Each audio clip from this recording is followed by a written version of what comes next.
recording button. And so we are now recording. This is the Life IQ call. Welcome, Crystal and Katrina, welcome. Life IQ Living call for September. So today we're going to be talking about questions number 5 and 6. But hopefully you all get a chuckle out of this porcupine trying to have a bubble bath. And as we get started. All right.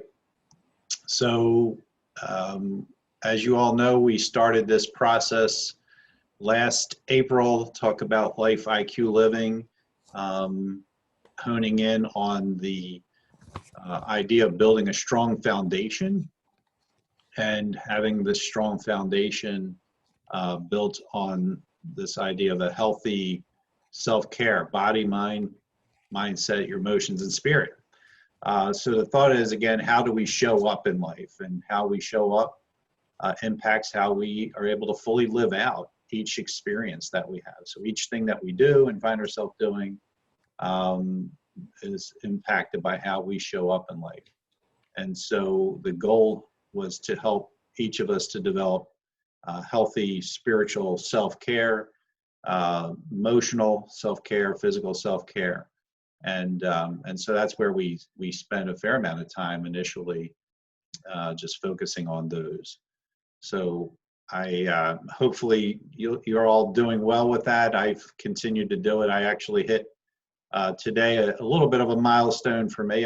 For the physical self-care, I did 30 push-ups and 30 sit-ups. So that was a goal. It's taken a little while to get there. My goal was to add 1 a week. So we've been working at it for a little while. And it's good to see progress. Based on that, we then said, okay, so building on that strong foundation that we keep in place, let's talk about what do we want to build on that? How do we want that to grow? And so here we're talking about these habits or these questions about the deeper life. So thinking about who is God, and really who is God to me in my life, this experiencing of God, not just head knowledge, but life. Who am I? My identity. You're speaking of your wiring. Why are you here? And what really matters. So we've talked about those 4 questions. And today we're going to talk about what shall I do and how shall I do it. But before we jump there, I want to do a quick check-in and just ask, so on the first 4 questions, how have you found yourself perhaps relying on these, using these? Hopefully you've done some work around this, thinking about your own personal theology, thinking about your design. The last call that we had last month in August was about this idea of your role, your life mission. As it says, it's not what you do or your role, but who you are. So thinking about your mission statement and then aligning the values. So love to open it up and hear from 2 or 3 of you before we jump into our other 2 questions. So what are you finding for your life here? Anybody want to jump in? You don't have to talk about all 4 of them, of course, but any particular one, would love to get some input and hear from you. And if you want to talk about your healthy mind, body, spirit, you can do that too. But how's it going?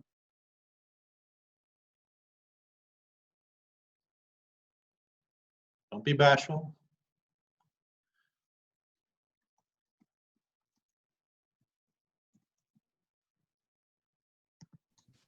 This is Diana, and I am going through at a nice, slow, steady speed with Katrina.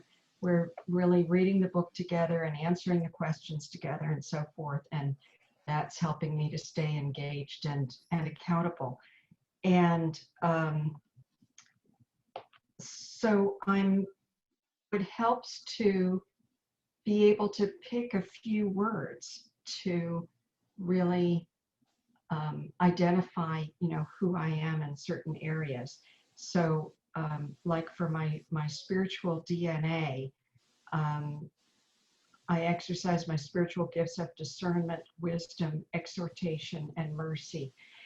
And I think those are different words than I might have picked a while back, not because I'm so different, but because I am coming to recognize and take what I want to say, responsibility for the way that I've been made. Yeah, very good. Yeah, stewarding, so to speak. That, very good. How about you, Katrina? You sort of got put in the conversation there. What are you getting from it?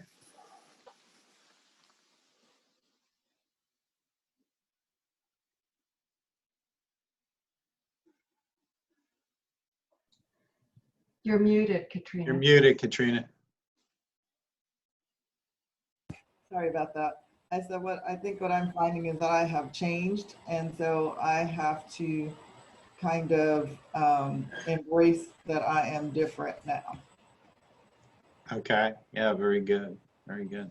And just a little tip, if some of you aren't aware, on the Zoom, if you press and hold down your space bar, it'll unmute you, and then when you release it, it'll mute you again. So that's an easy way to mute, unmute.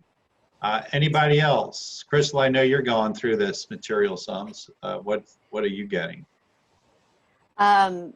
Mostly, who is God to me? For the all. He's the all-knowing, all-seeing, all-caring. He's never surprised. He knows what it is before it happens. I'm surprised, but he's not. So that's been pretty powerful for me. Yeah, that's good. Yeah, we can get surprised, but he isn't. So thankfully, yeah, good to know. Yeah. All right. Anybody else before we move on? This is Marianne. I'm chapter 3 in the book, going through the book, and I'm now exploring the multiple purposes. And I look back at my different roles in life also at this moment, and I can trace back how God shaped me up to the very moment now. I never noticed this before, but when I go through these purposes, I can recognize patterns, so I understand better. Hey, Marion, you're on mute again. Yeah, I'm still at chapter 3. That's what I said. Yes, yeah, no, I heard you. Yeah, we got most of it, and then all of a sudden you went on mute again. That's great. That's great. You're seeing these patterns. Yes, beautiful, beautiful. All right, well, good. So as we jump in and start our next question, so what shall I do? So the focus on priorities is to help you manage properly your efforts and energy. So you're thinking the first 4 questions, as you noticed, were really about exploration and discovery. You know, thinking about who God is, who you are, helping you to discover and learn more. And then these last 4 questions help us to move towards the application of those things. And so by choosing our priorities, then we're actually choosing to put our purpose and our values to become reality. So we're actually saying, you know, these things that I've discovered, I'm now intentionally trying to cause these to become reality. This process also will cause you to consider where you need to simplify your life. There's probably some things as you go through this that you're going to have to learn to say no to in order to say yes to those things of purpose and value. So hopefully there's that impact or that effect of sort of pruning away or clearing out some of the things that may be taking up your energy, your effort, your time, so that you can say no to those things that aren't really in alignment with what you've discovered about your purpose and your values, and say yes to those things that are. So thinking about the priority discovery exercises, so the encouragement here is to start there's going to be a lot of things you could think about with regards to priority, but to start by identifying one or two major roles or relationships that you have. So we're thinking about, what's your career, what's your role. It could be in your family, how you are in relation to other people in your family. It could be a role there. Could be a role in your church or community, wherever it happens to be. But thinking about, a role or relationship that you have. And then just thinking about some ways to look at the role or relationship and starting out. And so the goal is to get sort of a sense for how this might work, just to almost like riding a bike in a way, but just getting a sense. So thinking about what would Scripture say about this priority? What should the priority be for this role or relationship according to Scripture? And then applying some of these things. So how does your wiring, the design that you've discovered about yourself, guide your commitments to this role or relationship? One of the things to keep in mind is that God intended, He gave you the wiring, the design that you have in order to do the things He's intended for you to do. So you want to think about, how does this guide my commitment in this? So you may not be the person who's supposed to be, just say, standing in front and entertaining a crowd. Maybe your role is to do some of the behind the scenes stuff, whatever, it might be.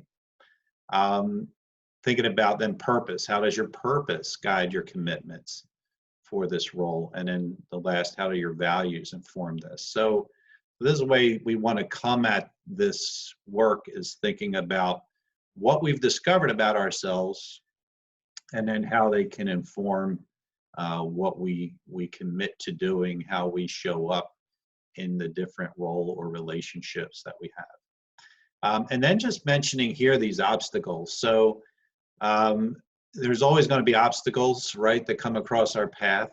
And so as you think about this, you can be thinking, okay, so there's going to be what's mentioned in the book, unimportant things that show up, urgent things, unplanned things. And there could be more buckets that you can create. So there's always going to be things that might try to come along and get you sidetracked, which is one reason why we talked about it's going to force you, this process will force you some to say, what do I need to say no to in order to say yes? And so as you think about these obstacles, what do you see in your life? Maybe get a couple of folks, if you were to look at these three areas of obstacles, are the ones that seem to show up most for you? Is there one, two, all three? What do you notice?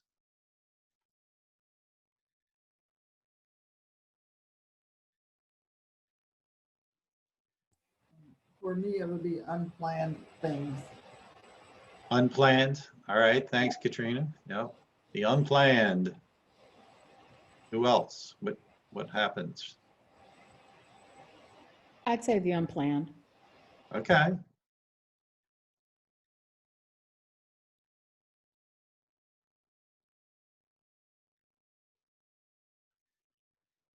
Nobody else faces obstacles? What?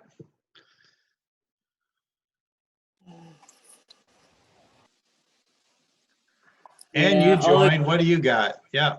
I'll admit it. Unimportant things get in my way too. A lot. Okay. Yes. Yeah. Yes, so for me, yeah, unimportant things. Mm-hmm. Yeah, and then, Yes. typically you look back and think, why did I do that? Why did I spend my time that way? And why did he? Yeah. So trying to be aware of, okay, what could get in the way? What's my tendency? And that's what you're looking for. What are the tendencies I might have? And then think about how to plan around that, how to deal with that. All right, good. So, so with regards to then thinking about your priorities, this is like the first step. And this is one reason why I'm saying just pick one or two. Now if some of you are already into the book and through this part of the process, great. You don't have to worry about trying to pick one or two. But in order to then to move to the next question, so you got to have one of these at least identified. And then to jump into the next question is, how shall I do it? So here we're talking about goals. And so when we think about goals, priorities help to define them. And so the goal setting process will continue to make us, have us make these hard choices of some things that we're going to stop in order to start other things. And I like to use this illustration, and we change for two fundamental reasons often. We want to either avoid pain, or there's something that we really want. We want to move toward pleasure. So that's pain avoidance, or to move towards pleasure. And I like to use this picture of an arched bridge. So those old stone arched bridges that you might see in some places where you have to walk up the arch and then you're at the peak and then you can walk down in order to get the other side of the bridge. Well, that's the way it is with change. If you think about it, sometimes we try to move away from pain, so we're walking up the arch, and the farther we move away from the pain, the more that we feel, oh, I feel a little bit better. I feel, relieved some. But if we're not careful, we don't get over the arch and moving down towards what we really want, the vision. And so we'll start to slip back and move towards that area of pain again, or the thing that we don't want. And so you want to think about, as you set goals, and I'd love to hear your feedback on this definition of a goal. It's a mark toward which you're directing your life so you can accomplish your priority commitments and live with integrity. So this is from the book. So this is about getting over the hump and into that other side where you have the momentum and you're moving toward what you want. So what do you think of this definition about a goal? Anybody real quick? Claudia, we haven't heard from you. What do you think?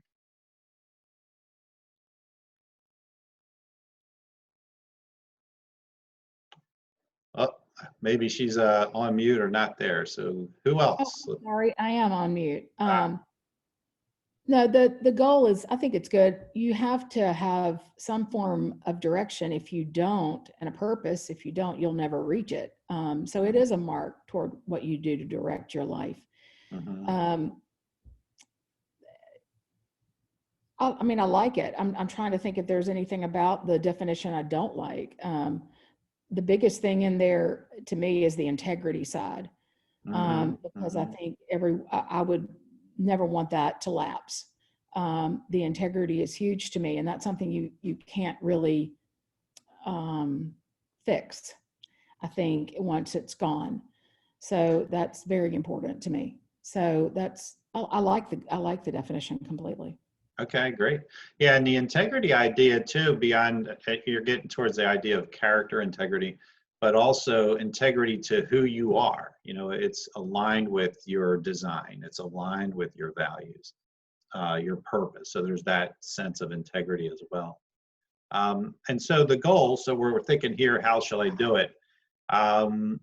Is to think about, one of the priorities again, and then try to define 3 goals that will help you with accomplishing the priority.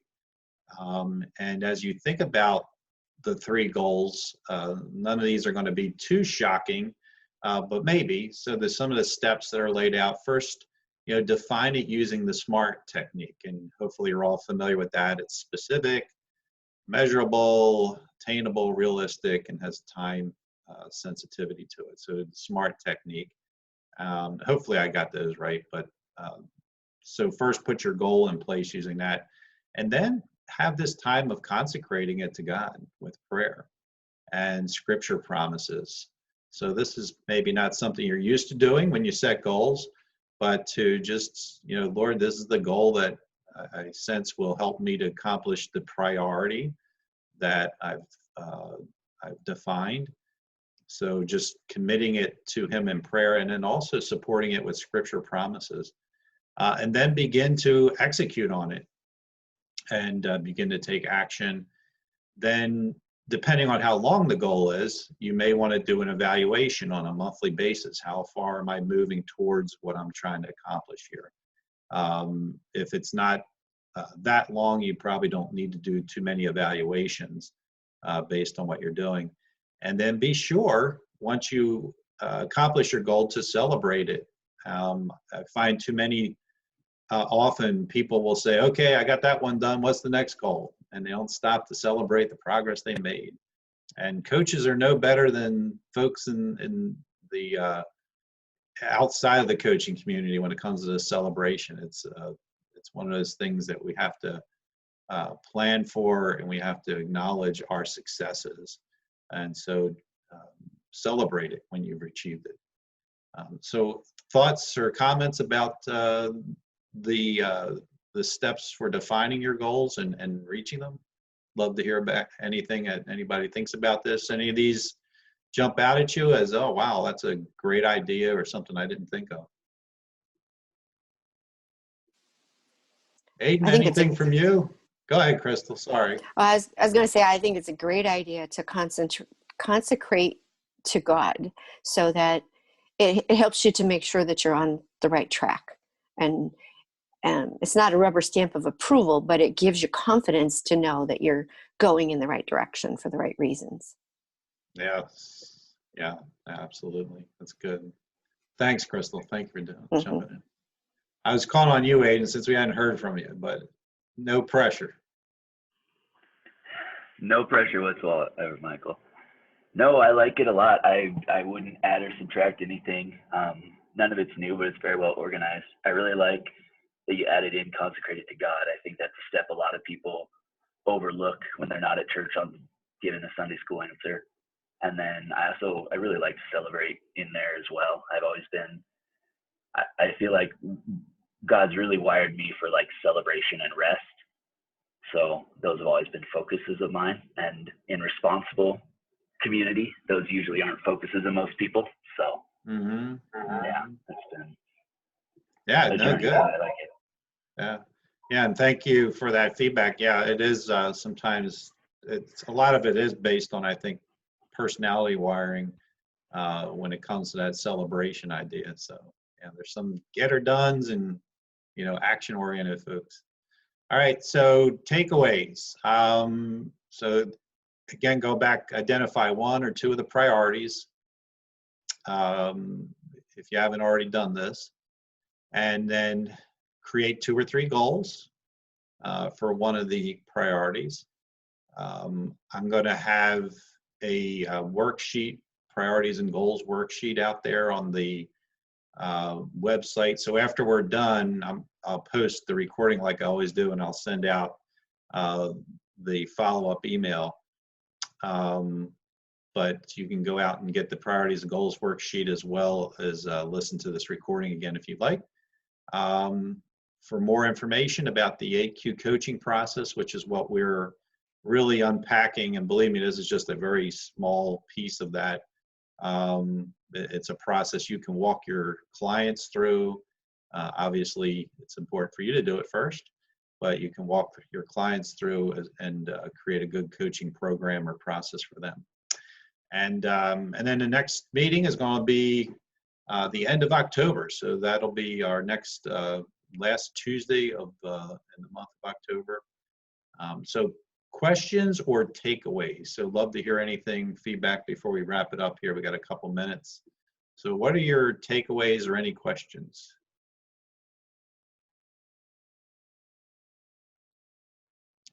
I'll go around and ask people for their takeaway if I don't hear anyone. So I'll share.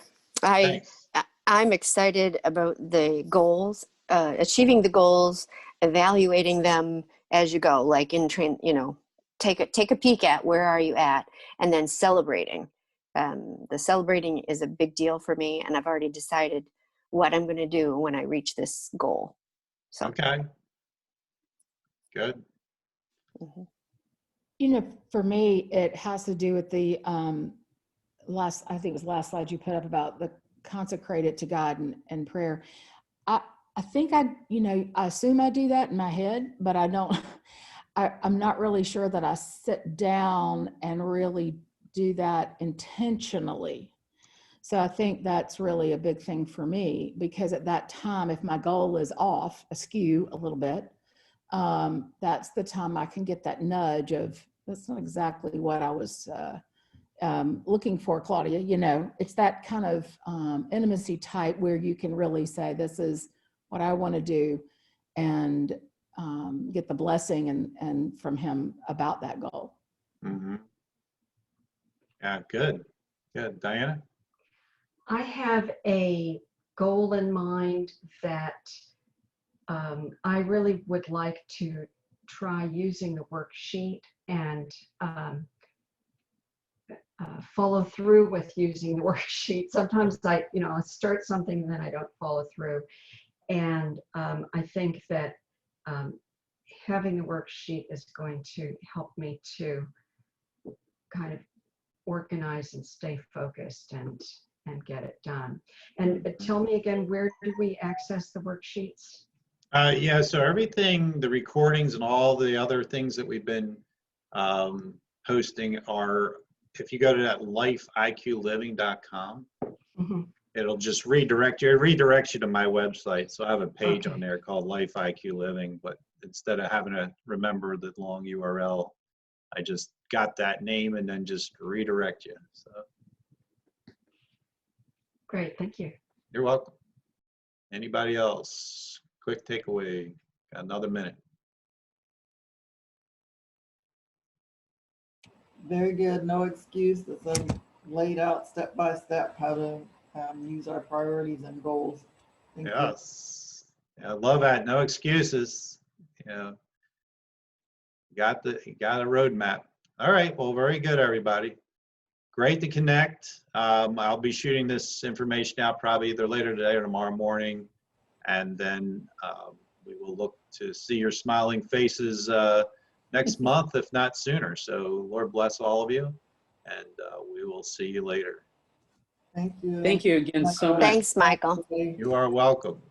All right. Thanks, Michael. Have a great day.